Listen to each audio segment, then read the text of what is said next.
Good morning, good afternoon, and good evening, family and friends. We are back again.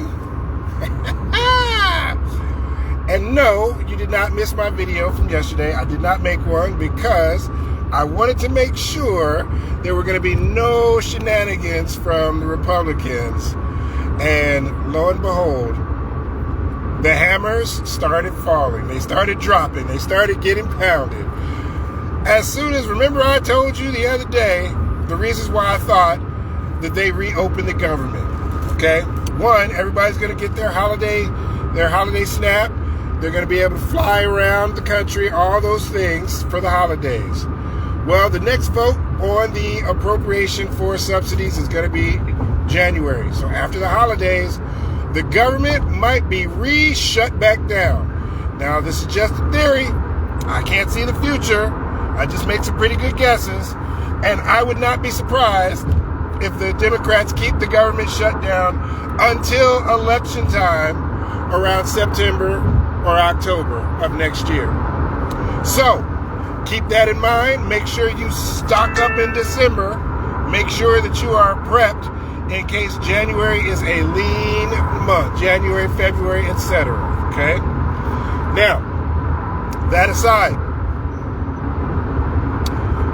what happened as soon as the government opened and they swore in that congresswoman from Arizona? Immediately, she signed the petition, and immediately they started dropping emails from Epstein regarding Trump. I told you that was going to happen, okay? So, what more is going to come out? We will see in the coming week or two, but it's not looking good. And the Republicans are going to have to be on record, the ones that say they do not want the Epstein files released. They're going to be on record. And some of those people on record are going to be up for election. It is not going to be pretty for Republicans. Not at all. Okay? The thing that they're really fighting over, like in case you didn't know, is the tax subsidies for the health care, for the ACA, for Obamacare, that makes it low cost and sometimes zero premium for millions of people. Just an FYI, the tax breaks that were given to the rich cost more than the subsidies for the ACA and SNAP combined. The tax breaks cost more than that. The $40 billion that's going to Argentina costs more than that. The $300 million for the ballroom, not even counting how much it costs for him to have his Great Gatsby Halloween party. Anyway, all that aside, I have a new conspiracy theory for you.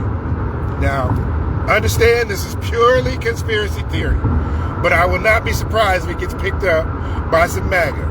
Okay? Because MAGA is in a civil war. MAGA right now is the party of Nick Fuentes, the white nationalists, white supremacists, and everybody else who's trying to come to grips with the racist basis of the Republican Party.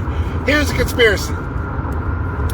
In the email that was dropped, and it said Trump spent hours with an unnamed, redacted person. It turns out that redacted person, I'm not going to say her name, but that lady unalived herself. She took her own life out of, shame, trauma, turmoil. Now here's the conspiracy theory part. She might have been willing to come forward and speak on time she spent, the hours that she spent at Epstein's house with Donald Trump. And somehow she mysteriously found herself unalived, right?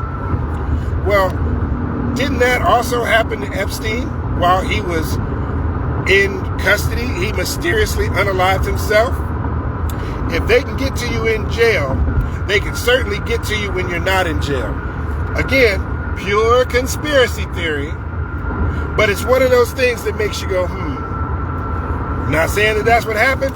I'm just saying it's not beyond the realm of possibility. If you believe one of them was unalived, that they did not take their life, then it's believable that that is what happened with both of them, that neither one of them took their own life. Anyway, just thought I'd drop that in there. thank you guys for watching my video, and make sure you have a good afternoon.